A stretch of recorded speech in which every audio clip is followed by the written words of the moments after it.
અમદાવાદના કૃષ્ણનગર વિસ્તારમાં આવેલ બાપા સીતારામનું મંદિર 23 વર્ષ જૂનું છે। આ મંદિરમાં દર વર્ષે પાટોત્સવ ઉજવવામાં આવે છે, જેને લઈ એક ભવ્ય શોભાયાત્રાનું આયોજન કરવામાં આવ્યું। આ પ્રસંગે વિસ્તારના ભાવિક ભક્તો શોભાયાત્રામાં જોડાયા। દર વર્ષે પાટોત્સવમાં જે ફાળો આવે છે તેમાંથી શાંતિ રથ બનાવવામાં આવ્યા છે, જેથી કરી સ્થાનિક લોકોને જરૂર પડે ત્યારે તેનો ઉપયોગ કરી શકે। આ સાથે દર પૂનમે બટુક ભોજન પણ કરવામાં આવે છે।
અમારો પરિચય હું છેલ્લા અહીંયા 23 વર્ષથી બાપા સીતારામની પૂજા કરું છું, આરતી કરું છું।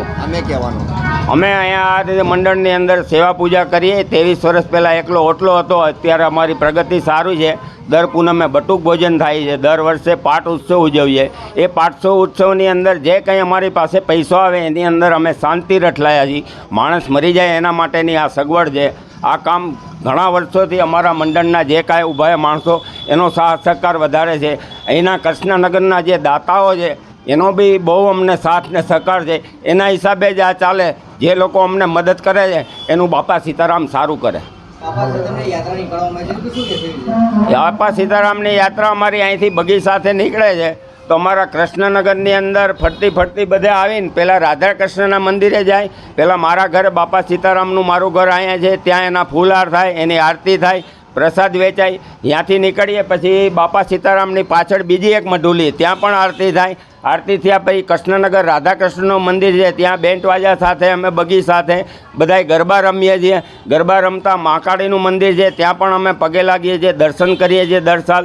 ત્યાં પણ ગરબા રમતા રમતા અમે પાછા ફરી અને બાપા સીતારામની મઢુલીએ પાછા આવીએ। આ અમે ઘણા ટાઈમથી પાઠ ઉત્સવ ઉજવીએ છીએ।